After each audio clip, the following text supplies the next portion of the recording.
আমাদের প্রার্থী Indian secular ফ্রন্টের প্রার্থী খামচন্দ্র নিয়ে লড়াই করছেন যে আগামী 25 তারিখে তার পক্ষে ভোট যাতে দেয় সেই বক্তব্য নিয়ে আমরা ভোট নিয়ে সমাজের জন্য কি করব, দেশের জন্য কি করতে চাই, এই নন্দীগ্রামের মানুষের জন্য কি করতে চাই, তমলুকের মানুষের জন্য কি করতে চাই সেটা জানাতে এসেছিলাম। কিন্তু দুঃখের বিষয়, আমাদের সমস্ত স্তর থেকে যে সময় একটা প্রোগ্রাম করতে গেলে, জনসভা করতে গেলে যে সমস্ত পেপারস করে প্রয়োজন হয় সমস্তগুলো আমাদের কাছে ছিল। আমরা যত সময়ে প্যান্ডেল মাইক স্টেজ করার জন্য প্রস্তুত যখন নিচ্ছিল, তৃণমূলের আশ্রিত কিছু গুন্ডামস্তান তার দলের কিছু নেতারা থেকে আমাদের প্যান্ডেল ভাঙচুর করে এবং সেখান থেকে আমাদের যারা দায়িত্বশীলেরা ছিল ওখান থেকে তাদেরকে বিতাড়িত করে। আমরা মারের বদলা মারের রাজনীতিতে পছন্দ করি না আর করব না, কারণ চোখের বদলে চোখ যদি তুলে নেওয়া হয় পৃথিবীতে একদিন তো সবাই হন্দ হয়ে যাবে, সেটা আমরা চাই না।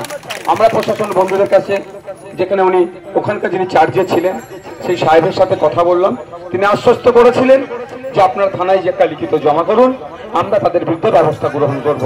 তার আশ্বস্ত মতো আমরা ওখান থেকে পদযাত্রা থানায় এসে পৌঁছেছি।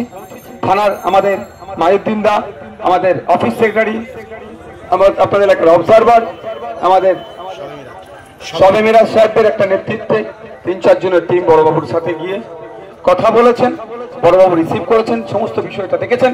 ইভেন বড়বাবু ওই রাস্তা দিয়ে সম্ভবত যাচ্ছিলেন বা তার অফিসাররা যাচ্ছিলেন, মন ছিল সেটাও তিনি নজরে ছিল।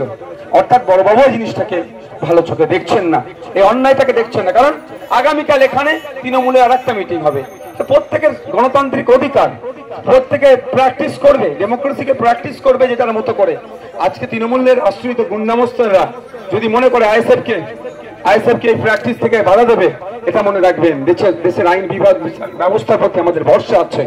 যেটা ভাবছে ক্ষমতা আছে, দাদা দিদির হাত তাদের কাঁধে আছে, শুধু তাদের একটু বলে যেতে চাই এখান থেকে যে আপনার জ্যোতিপ্রিয় মল্লিকের হাতেও কিন্তু দাদা দিদির হাত ছিল, কাঁধে ছিল।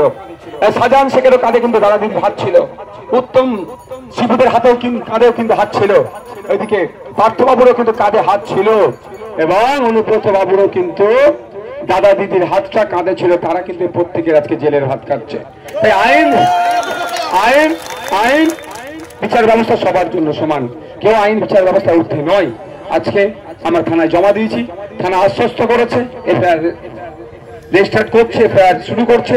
আমি আশা করব যে কালকে আমার ওই মেদিনীপুর জেলার এই বিপ্লবের মাটিতে কালকে আমারও প্রোগ্রাম আছে, আমি কালকে আবার আসবো এই বিপ্লবের মাটিতে।